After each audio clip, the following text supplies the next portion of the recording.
إن قلوبنا لتحزن وإن عيوننا لتدمع وإنا على فراق فقيدنا لمحزونون.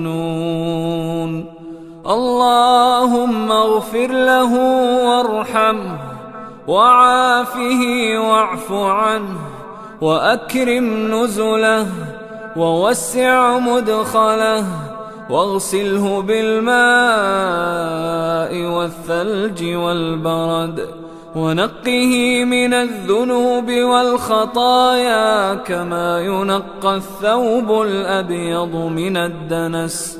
اللهم أبدله دارا خيرا من داره وأهلا خيرا من أهله وزوجا خيرا من زوجه.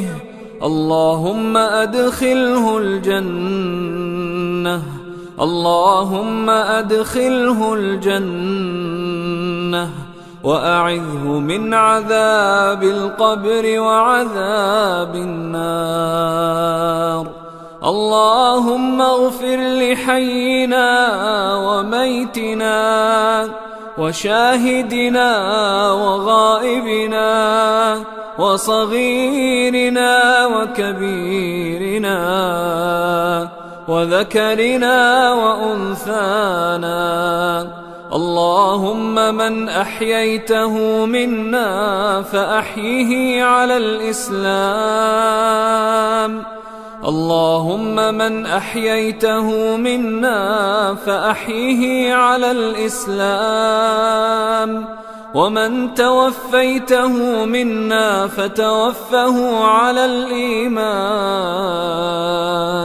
اللهم لا تحرمنا أجره، اللهم لا تحرمنا أجره ولا تضلنا بعده، ولا تضلنا بعده.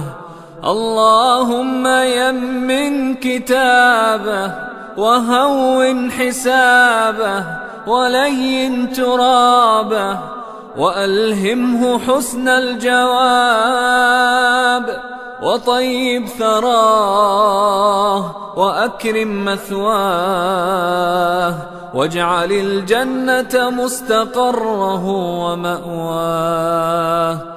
اللهم إنه في ذمتك وحبل جوارك، فقه من فتنة القبر وعذاب النار. أنت أهل الوفاء، أنت أهل الوفاء.